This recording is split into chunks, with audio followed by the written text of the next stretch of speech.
When trying to get healthy, you can work out all you want, but if you don't eat right, you will not get the results you want. That's right, and brave boot camper Haddie McLean, she'll be back here in just a minute. Let our fitness instructor Melinda Walker rate her kitchen. Take a look.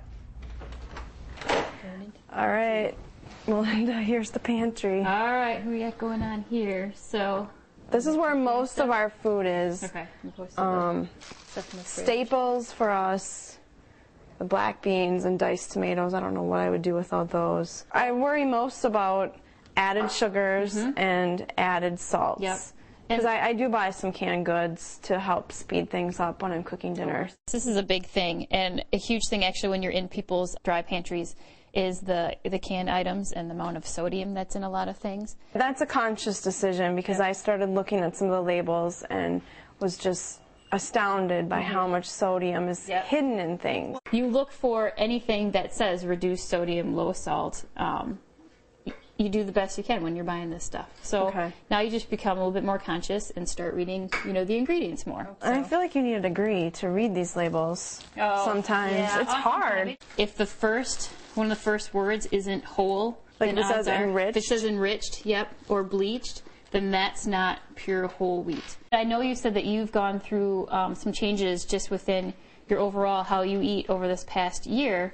So it sounds like my dad had a quadruple bypass about 1.5 years ago, and I have a strong family history of heart disease.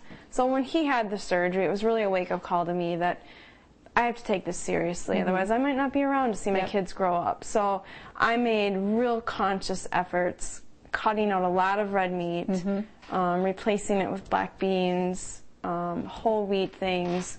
Well, it looks like that you're doing very well. I've been in pantries where there's been, we've got the sugary cereals, we've got the cookies and things like that. And I mean, you just don't have that in your pantry. You've got the healthy snacks. I mean, we talked about the labels, but then that was maybe one area that you just hadn't really focused on before. I think John asked a really good question. What was the worst thing she found? The canned soup, because it has such a high, even it said low sodium on the label, but it's still, the amount of sodium that they add to that soup is pretty bad. Wow. And I agree. Sometimes you feel like you need a degree to understand how to read those labels. Yeah, and how do you measure what is better than another? Yeah, you start cutting out salt, but then if you look at the label, they add sugars and other things into that. So it is really tough. But I mean, she left me with, feeling good. Like, you just do the best you can and make baby steps. Cut out maybe 1 or 2 things 1 month and then work on something else the next month. Yeah. Good job, Hads. You're a brave woman. Yes, you are. Thanks. It was a little scary, though.